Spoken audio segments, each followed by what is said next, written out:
Blue book అన్నారు కాబట్టి blue book follow అవుతారా?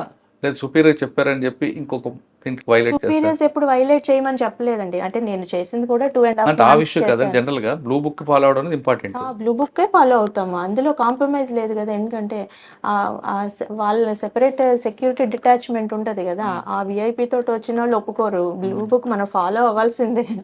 దాంట్లో ఇంకా కానీ అక్కడే కొంచెం ఇష్యూస్ వస్తుంటాయండి. వస్తుంటాయి. కొంత పొలిటీషియన్స్ వస్తారన్న పంపండి అంటారు, ఇవన్నీ కూడా హెడేక్స్ ఉంటాయి. అవన్నీ మరి టాక్ట్ఫుల్ గా, మీకు తెలుసు టాక్ట్ఫుల్ గా డీల్ చేసినవి అవన్నీ. ఓకే అండి, తర్వాత ఎక్కడికి వచ్చి ఐఎస్డబ్ల్యూ గారు నెక్స్ట్ ఈ పోస్టింగ్ అండి. ఇంకా క్రైమ్. అంటే ఇంటెలిజెన్స్ లోని పొలిటికల్ ఇంటెలిజెన్స్ చూసాను నేను. ఐఎస్డబ్ల్యూ తర్వాత పొలిటికల్ ఇంటెలిజెన్స్ కర్నూలు నాకు ఇచ్చారు మళ్ళీ. ఎందుకంటే కర్నూలు మీ ఎలక్షన్స్ టైంలోని కర్నూలు రీజియన్ కొంచెం సెన్సిటివ్ అని అది చూడమన్నారు. 4 డిస్ట్రిక్ట్స్ వచ్చేవి, కర్నూలు, నంద్యాల, అనంతపురం, సత్సాయి చూశాను. బాగా బాగా ఇక్కడ క్రైమ్ ఛాలెంజ్ ఇందాక మీకు ఫస్ట్ లో క్వశ్చన్ అడిగా, రకరకాల ఎంఓస్ ఇక్కడ మీకు ఫేస్ చేస్తుంటారు. మీకు తెలియని ఎంఓ ఒకటి చెప్తా, మీకు తెలిసిన ఎంఓలు చెప్పండి. విశాఖపట్నంలో హెచ్బీస్ బర్గ్లరీ ఎక్కువ అవుతుంది. హౌస్ బ్రేకింగ్ చాలా ఎక్కువ. అంటే డే హెచ్పీ ఉంటా, నైట్ హెచ్పీ? నైట్ హెచ్బీలు ఎక్కువ, డే హెచ్బీలు కూడా జరుగుతున్నాయి. డే హెచ్బీలు అంటే ఇన్మేట్స్, జనరల్ గా ఇన్మేట్స్ లేనప్పుడు అండి, ఇన్మేట్స్ ఆబ్సెన్స్ లో జరుగుతున్నాయి ఇవి. నైట్ హెచ్బీలు ఎక్కువ జరుగుతున్నాయి. ఇవేంటంటే lock break, mainly lock break చేస్తున్నారు.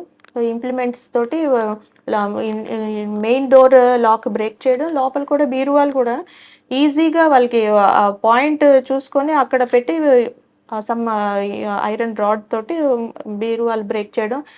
ఇనప బీరువా కూడా సేఫ్ కాదు.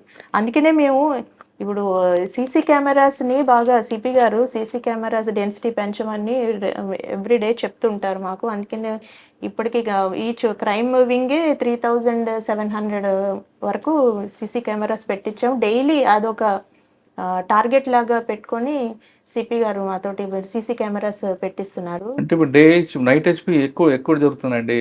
ఐసోలేట్ ఏరియాలో జరుగుతున్నాయా, హార్ట్ ఆఫ్ సిటీ జరుగుతుందా?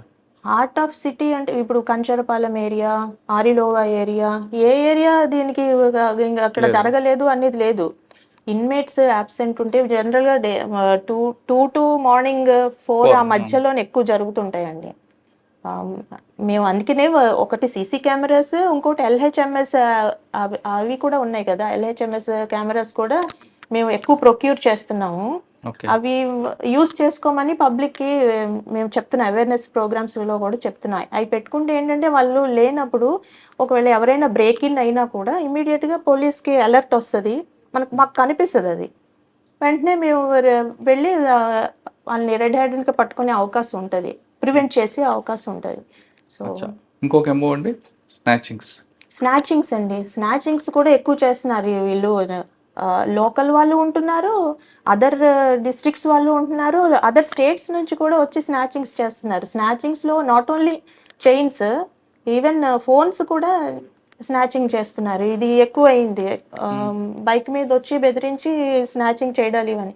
కానీ అంతే ఎంత జరుగుతున్నాయో అంతే వేగంగా మేము డిటెక్ట్ కూడా చేస్తున్నాం. చాలా డిటెక్షన్స్ ఉన్నాయి, వెంటనే పట్టుకునే చాలా ఉన్నాయి కేసెస్. ఇవి కూడా స్నాచింగ్స్ చేస్తున్నారు వీళ్ళు. చాలామంది ఏంటంటే సరైన ఎడ్యుకేషన్ లేకుండా, సరైన ఫ్యామిలీ బ్యాక్గ్రౌండ్ కూడా లేకుండా గాంజా తీసుకున్న వాళ్ళు, ఇలాంటి వాళ్ళు కొంచెం స్నాచింగ్స్ ఎక్కువ చేస్తున్నాం. డే స్నాచింగ్స్ కంటే కొంచెం చీకటి డార్క్ ఏరియాస్లో జరుగుతున్న స్నాచింగ్స్ కూడా ఎక్కువ. అంటే మీకు ఎక్కువ ఐసోలేట్ ఏరియా ఉన్నాయి కాబట్టి మరి అక్కడ మీ ఏరియా డామినేషన్ ఎలాగుంటుందండి? మా beats not less than 40 beats crime బీట్సే. అవి కాకుండా లా అండ్ ఆర్డర్ బీట్స్ కూడా చాలా ఎక్కువ బీట్స్ రన్ చేస్తున్నాం. అట్లాగే ఇంకా ఫుట్ పెట్రోలింగ్ కూడా చేస్తున్నారు, 4-వీలర్ పెట్రోలింగ్ చేస్తున్నాం. అన్ని రకాలుగా కూడా మా ప్రెజెన్స్ తెలిసేలాగా సిటీలోని ఇన్షూర్ చేస్తున్నాం మేము. జనరల్గా క్రైమ్ అనగానే ఇన్వెస్టిగేషన్కి ఎక్కువ ప్రయారిటీ ఇస్తారా, డిటెక్షన్కి ఇస్తారా, లేదా పబ్లిక్ అవేర్నెస్కి మీరు ఎక్కువ ఇస్తారా? అన్నిటికీ ఈక్వల్ ప్రయారిటీ ఇస్తున్నామండి. ఇన్వెస్టిగేషన్ అది ప్యారలల్గా జరుగుతూనే ఉంటుంది, అవేర్నెస్ కూడా అంతే. ముఖాముఖి అని సార్ పెట్టించారు సిపి గారు.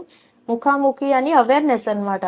ఒక కొంత గ్యాదరింగ్ ఉంటే అక్కడికి వెళ్ళి మా వాళ్ళు చెప్తారు ఈ టైప్స్ ఆఫ్ అఫెన్సెస్ ఎలా జరుగుతాయి, ఏం ప్రికాషన్స్ తీసుకోవాలి అని. లా అండ్ ఆర్డర్ క్రైమ్ అందరం కూడా ఈ అవేర్నెస్ అంటే గతంలోనే సిపిలో 4 ప్రోగ్రాంలు పెట్టారు, మార్పు అని, అటువంటివన్నీ కంటిన్యూ అవుతుంటాయంట. అంటే పేరు మార్చాము, మారుతుంది కానీ బట్ కాన్సెప్ట్ అదే. కాన్సెప్ట్ అది జరుగుతుంది.